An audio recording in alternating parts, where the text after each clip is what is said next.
So guys আজকে আমরা espresso calibration করে দেখাবো।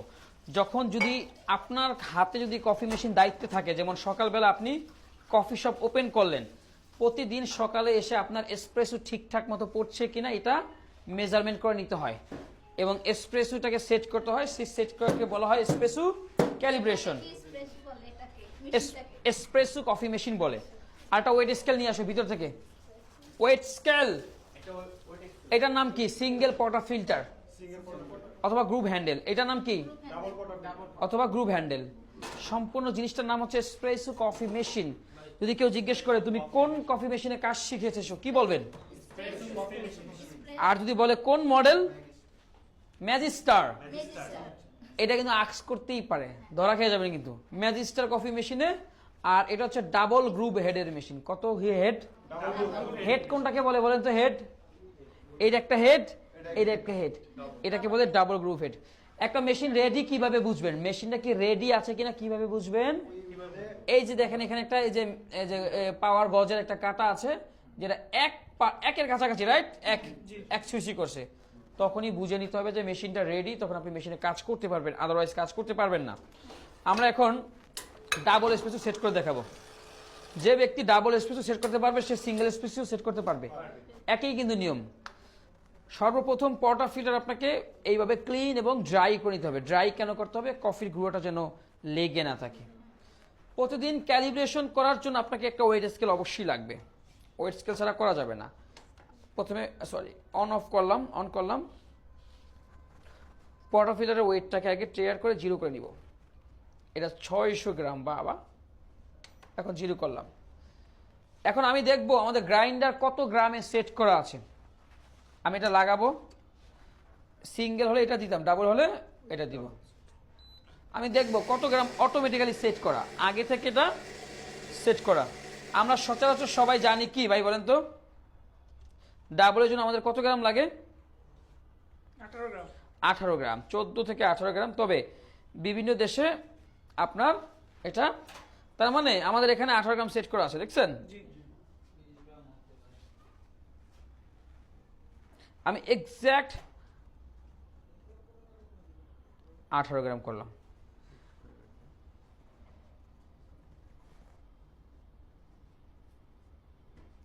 এক্সাক্ট 18 করছি। হ্যাঁ, মানে এটা হচ্ছে পারফেকশন। যারা স্পেশালিটি কফি শপের ক্যাটাগরি কিন্তু দুইটা। স্পেশালিটি কফি শপ মানে কি? যাদের কফি বিনটা যখন নির্বাচন করে অনেক কিছু রিসার্চ যাচাই বাছাই করে। এটা হচ্ছে কফি বিনের গুঁড়া অথবা গ্রাউন্ড কফি বিন। হ্যাঁ, এরপর আমরা কি করব? ডিস্ট্রিবিউট করব। আমাদের বাস্কেটের সাইজ মানে অনেক ছোট নাকি? এটা কি করলাম? আমি ডিস্ট্রিবিউট করলাম। কেন করলাম? উঁচা নিচা যেটা ছিল সমতা করার জন্য। এরপর আমরা ট্যাম্প করব। কত কেজি? 18। এখানে একটা স্প্রিং আছে, এটা অটোমেটিক এখানে লাগা মানে 18 গ্রাম সেট হওয়া। এটা 2-3 বার এরকম যাতায়াত করার কোনো দরকার নাই। এটা এয়ার পাম্পের কাজ কি? যদি কোনো থাকে, এটা অপশনাল। এরপর এরকম ক্লিন থাকতে হবে, সমতল। আমরা 18 গ্রাম থেকে 36 ml এসপ্রেসো বের করবো। কত ml? এটা করে দেখাচ্ছে এই কারণে, এটা আপনার world wide famous. Because espresso making ratio 1:2, মানে 18 গ্রাম কফি হলে 36 ml লিকুইড হবে। এই কারণে এটা নিয়মটা হচ্ছে 1:2। যদি আপনাকে কেউ জিজ্ঞেস করে what is the making ratio of espresso, আপনি বলবেন 1:2। যদি কেউ জিজ্ঞেস করে যে একটা এসপ্রেসো কত সেকেন্ডে মেশিন থেকে এক্সট্রাক্ট হয়, আপনি বলবেন যে 25 to 30 সেকেন্ড। এখন আমি দেখবো যে এটা 25 to 30 সেকেন্ড এবং 36 ml পরে কিনা। যেহেতু এখন 36 ml সেট করা নাই, আমাকে 36 ml সেট করে নিতে হবে, সেট করতে হবে। তার জন্য আমার এই সুইচের কাজ আছে, দেখাচ্ছি আপনাকে। প্রথমে আপনাকে এটাকে চেপে ধরতে হবে। দেখেন আমি কয় নাম্বার সুইচ চেপে ধরেছি? একদম লাস্ট ওয়ান, পঞ্চম। এখন দেখেন একটা লাইট ডিম করছে, রাইট? মেশিন আমাকে বলছে আমাকে সেট করো। যদি এখন সেট না করি সে আবার আগের রূপে ফিরে যাবে, আগের রূপে চলে গেছে। আমি সেট করি নাই, এটা এক্সাম্পল হিসেবে দেখানোর জন্য। এবার আমি লক করলাম, এখন আর দেরি করা যাবে না। হ্যাঁ, আবার চাপ দিলাম। এবার আমি সেট করব। কি করব? 36 ml। কত ml? এটাকে টিয়ার করলাম, আমি এই বাটনে ক্লিক করলাম, আমি সুইচটা দিলাম। এখন আমার যতটুকু এসপ্রেসো দরকার আমি ততটুকু নেওয়ার পর এটা বন্ধ করে দিলে ওটাই সেট হয়ে যাবে। এখানে খেয়াল রাখবো আর এখানে টাইমিংটা খেয়াল রাখবো। আমার মনে হচ্ছে একটু তাড়াতাড়ি এসপ্রেসো পড়ছে, কোনো অসুবিধা নাই। ব্যাস, আমি 36 ml বা আমি যতটুকু সেট করলাম এটাই সেট। এখন দেখেন আবার ডিম ডিম ডিম ডিম করতেছে, দেখেন ডিম ডিম ডিম ডিম ডিম ডিম এরকম। তার মানে কি, এখন এখানে আমি কত সেট করছি? 36 করি নি, কত করছি? মানে আমার বন্ধ করতে দেরি হয়েছে, যা হয়েছে তাই, সর্বশেষ 40 ml এর মতো হয়ে গেছে নাকি। এখন থেকে আমি যতবার এসপ্রেসো এই বাটনে নিব কতটুকু পড়বে? যতক্ষণ না পর্যন্ত আমি সেট করব। এখন আপনাকে ইন্টারভিউতে গেলেন, যাওয়ার পরে আপনাকে বললো যে এসপ্রেসো মেশিন সেট করে দেখাও, ক্যালিব্রেশন করো, তুমি এসপ্রেসো বানাবা 35 ml। তখন আপনাকে 35 ml বানাতে হবে এইভাবে করে। আমি 33-এ বন্ধ করছি, এটা 36-38-এ বন্ধ হয়েছে, তার মানে আমাকে আরেকটু আগে বন্ধ করতে হবে, যেমন 32-এ করলে আমরা এটা এক্সাক্ট 36 ml। এর জন্য কি করে, কয়েকটা কফি সকালবেলা নষ্ট করতে হয়, নষ্ট না করে কেউ সেট করতে পারবে না। ক্লিয়ার? সো এই দেখেন এসপ্রেসো এক্সট্রাকশনটা ভালো হয়েছে, শুধুমাত্র একটু সমস্যা ফেস করছে, সেটা হচ্ছে একটু তাড়াতাড়ি, যেটা আমার 20 সেকেন্ডের মধ্যে পড়েছে, তাই না ভাই? সো এখন হচ্ছে এইটার কাজ 20 সেকেন্ডে কেন পড়েছে বলেন তো? কফির বিন ছোট বড়, হ্যাঁ, কফি বিনের যে গ্রাইন্ড সাইজটা যদি একটু বড় বড় থাকে তাহলে কি হবে, এসপ্রেসো তাড়াতাড়ি পড়বে। এখন আমি যদি এটা দেখেন, এটাকে আমি একটু ছোট করব, দেখেন যদি এরকম মনে হয় প্রথমে এটাকে লুজ করব। যদি আপনার কাছে এরকম মনে হয় যে এসপ্রেসো 25 সেকেন্ডে পড়ছে না, তাহলে কি করতে হবে, গ্রাইন্ডার সেট করতে হবে, মানে এই সাইজটাকে আরেকটু ফাইন করতে হবে। ফাইন মানে কি, ছোট, ওকে, বা মিহি করতে হবে। এটা হচ্ছে আপনার 1 2, 1 হচ্ছে গা সবচেয়ে ছোট, 0 মানে তার থেকে ছোট, 2 মানে তার থেকে বড়, 3 মানে তার থেকে বড়, 4 মানে আরো বড়। সো আমার এখানে 0 এবং 1-এর মাঝামাঝি আছে, এটাকে আমি আরেকটু বাম দিকে মানে ফাইনের দিকে করব। 0-র দিকে হচ্ছে ছোট, আর 1 2 3 4 মানে কি বড়। এতটুকু কনফিউশন ক্লিয়ার? 0 মানে ছোট, 1 2 3 4 মানে বড়। সো আমি 0-র কাছাকাছি আরেকটু নিব, অল্প নিব, অল্প একটু নিলাম, আমার আর নেওয়ার দরকার নেই। এরপর আমি এমনিতে একটা সিঙ্গেল এসপ্রেসো টেস্ট করবো, দ্যাটস ইট। সো আমাদের মেইন পার্ট ছিল এটাই, বিদেশে এটাই চলবে। সাইপ্রাসে গেলে আপনাকে বলবে যে একটা এসপ্রেসো 36 ml বের করে দেখাও, তখন এই মেশিন যদি হয় বা এই টাইপের হয়, এটা নাম কি সুইচ, ম্যানুয়াল সুইচ বা প্রোগ্রামার সুইচ, এটা নাম কি সুইচ, প্রোগ্রাম সুইচ। এখন আমি একটা সিঙ্গেল এসপ্রেসো বানিয়ে দেখি জাস্ট নর্মালি। সিঙ্গেল এসপ্রেসো খুব একটা অনেক দেশে চলে না, আবার অনেক সময় চলে, যেহেতু আমরা আসলে এটার সাথে ইউজ টু, জন্য আমরা বানাচ্ছি। সবসময় ওই আগের মতোই করতে হবে, সিঙ্গেল এসপ্রেসো, দ্যাটস ইট। মানে এটাকে বলা হয় র কফি। এই কফি থেকেই সকল কফির উৎপত্তি। ক্যাপাচিনো বানালে এটা লাগবে না, এই কফি থেকেই তো সকল কফি। এবার আমি একটা সিঙ্গেল জাস্ট নর্মালি বানাচ্ছি, দেখি। আমরা এখানে আগে থেকে এটা 9 গ্রাম সেট করা, কয় গ্রাম আগে থেকে সেট করা। সো আমরা আর কোনো, যদি সেট করা না থাকে আপনাকে সেট করে নিতে হবে। সেম ভাবে ডিস্ট্রিবিউশন করলাম, আবার ট্যাম্প করলাম, একই পদ্ধতি। আবার যদি ময়লা থাকে আমি এটা করলাম, এটা অপশনাল। হ্যাঁ, এবার আমি এইটা দিয়ে করে দেখি। এই পানিটা কেন বের করি, এই যে শাওয়ার স্কিন, শাওয়ার স্কিন বলে এটাকে কি বলে, আমরা তো গোসল করি শাওয়ারে করি না, ওইটা শাওয়ার স্কিন, এটাও শাওয়ার স্কিন মেশিনের। আমরা এটাকে লক করলাম। এখন আমি দেখি জাস্ট নর্মালি, আমি দেখবো এটা কতটুকু এসপ্রেসো কত সেকেন্ডে বের হয়, টেস্ট করব। যদি সব ঠিক থাকে আমার করা লাগবে না, যদি ঠিক না থাকে আমাকে করতে হবে। আমি অন করে অফ করলাম, টাইমিংটাও ইম্পর্টেন্ট এবং পরিমাণটা ইম্পর্টেন্ট। সো আমি দেখবো কত সেকেন্ডে বের হয়।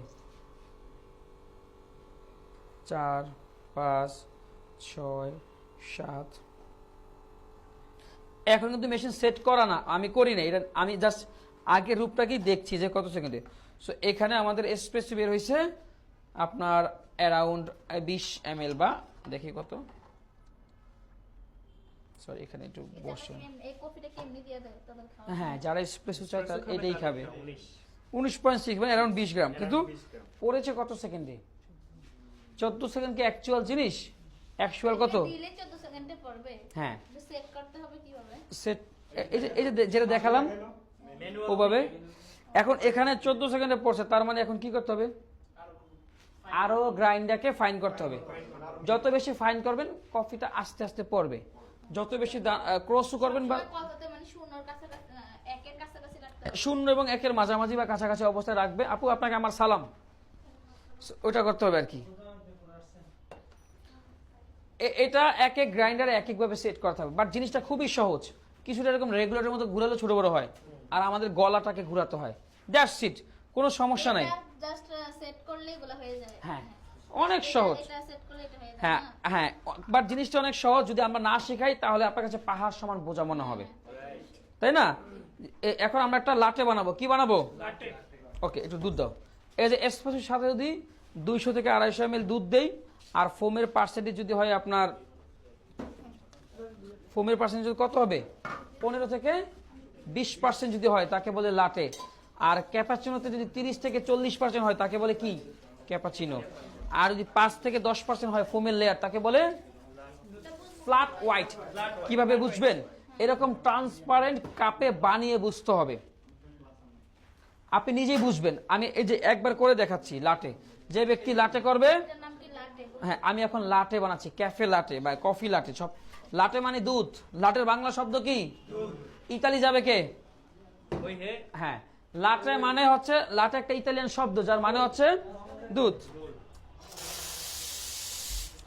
লাটে মানে কি? এই দেখেন আপু, এদিকে ক্লোজ। যদি আপনার ফোম কম বেশি মানে বোঝার জন্য, এটা হচ্ছে স্টার্টিং পয়েন্ট। আমি স্টার্ট করব এইভাবে, মানে যখন স্টিম করা শুরু করব, এই হচ্ছে পয়েন্ট। একটু খুলে দেখাই কতটুকু ডুবাইছি। এই যে এই স্টিম ওয়ান্ডের যে তলদোষ থেকে এই যে দাগ লেগে আছে, হ্যাঁ, এতটুকু আমি ডুবাইলাম। ক্লিয়ার? এটা হচ্ছে আপনার স্টার্টিং পজিশন। এভাবে করবেন। ভয় পেয়েছেন? ওকে, এই দেখেন আবার আমি এই যে স্টিম করার টেকনিকটা দেখেন। স্টিম করার টেকনিকটা মোস্ট ইম্পর্টেন্ট পার্ট। এই যে সমান মাঝে আনলাম না, এরপর হালকা আমি বাঁকা করলাম। আমি বাঁকা কেন করলাম কে বলতে পারবে? আমার মিল্কটা কিরকম সার্কেলিং করতে হবে, বিকজ তাহলে টেক্সচারটা এবং স্মুথনেসটা ভালো আসবে। আমি বললাম সব স্টিলটা একরকমই না। একই রকম। সো আমি যদি নিচের দিকে নামাই পিচারটা তাহলে হবে ক্যাপাচিনো। আমি এবং উপর দিকে উঠে তাহলে হবে লাটে, সরি ফ্ল্যাট হোয়াইট। আমার গরম অলরেডি হয়ে গেছে। সো আমার টার্গেট হচ্ছে লাটে বানাবো। যদি আপনি ক্যাপাচিনো বানাতে চান তাহলে এইভাবে লাগানোর পরে এটাকে একটু নিচের দিকে নামাবেন। এই যে এইভাবে নিচের দিকে নামালে ফোমটা বৃদ্ধি পাবে। আর এখানে ফোমিংটা বাজে আসার একটা রিজন হচ্ছে, এখানে আপনার এই দুটো আমি সেকেন্ড টাইম ব্যবহার করতেছি, মানে রিইউজ করতেছি না দুটো আমরা, এই কারণে এখানে ফোমিংটা তো ভালো দেখা যাচ্ছে না। তারপর আমরা চেষ্টা করতে পারি। দুধ কিন্তু ভালো না, বিকজ এটা গরম দুধ ছিল আগে থেকে। যদি অতিরিক্ত বাবলস থাকে আপনি স্পুনের সাহায্যে ভাবে রিমুভ করতে পারেন, না করলেও আরো ভালো। এই যে লাটে মানে মিডিয়াম লেভেলের ফোম দেখলে বুঝে নিতে হবে আপনার এটা কি। আর ক্যাপাচিনো ফোম হবে একটু বেশি, এর থেকে বেশি হবে কি ক্যাপাচিনো। এটা একটা অ্যাকচুয়াল একটা ক্যাপাচিনো পিচার বোঝানোর জন্য। এবার আপনি যা ইচ্ছা যা পারেন তাই বানাবেন, আমি যা পারি তাই বানাবো।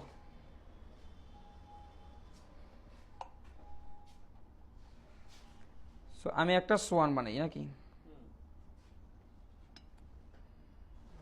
ঠিক আছে?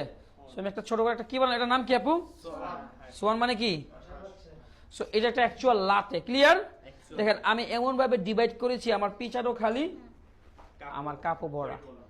এটা হচ্ছে একটা টেকনিক। এগুলো হচ্ছে আপনাকে বানাতে হবে, প্র্যাকটিস প্র্যাকটিস প্র্যাকটিস করতে করতে করতে করতে করতে করতে করতে করতে করতে করতে আপনি পারবেন। মিল্ক স্টিম 3 প্রকার, ক্যাপাচিনো, লাটে এন্ড বলেন না কেন? মিল্ক গরম করতে হবে কত ডিগ্রি টেম্পারেচার? মিল্ক কত ডিগ্রি গরম করতে হবে? 60 থেকে 65। এটা কি কাপ? ছোট মিনি কাপ। এটাকে বলে এসপ্রেসো কাপ, এটাকে বলে কর্টাটো কাপ। ছোট বড় কোনো কিছু নাই, হ্যাঁ? Espresso cup, cortado cup, macchiato cup, piccolo cup. অনেক কঠিন। এটা হচ্ছে ক্যাপাচিনো কাপ, লাটে কাপ এইটা। লাটে হচ্ছে বড়, আর ক্যাপাচিনো দেখেন এটার মধ্যে বসে যাবে ক্যাপাচিনো। Cappuccino cup. বাট আমি লাটে বানালাম, ফোমটা জাস্ট চেঞ্জ করে। হ্যাঁ, আমি চাইলে এটার মধ্যে ক্যাপাচিনো বানাতে পারি। ক্যাপাচিনো যখন বানাবো এত সুন্দর আর ডিজাইন হবে না। কেন ভাই হবে না? ফোমের কারণে। নিজে থেকে চেষ্টা, আমাকে জিজ্ঞাসা। রুমে যদি থাকেন বসে বসে কল করবেন, হোয়াটসঅ্যাপ করবেন, গ্রুপে মেসেজ করে জিজ্ঞেস করবেন এই কফি আমি বুঝি না, আমাকে বুঝান। দেখবেন যে আপনাকে সাহায্য করার জন্য অনেকে প্রস্তুত। সাহায্য না পেলে আমি তো আছি ফাইনাল সাহায্যকারী। ইতি আপনাদের সাহায্যকারী জিহাদি, বিদায় নিচ্ছি ভাই। আসসালামু আলাইকুম।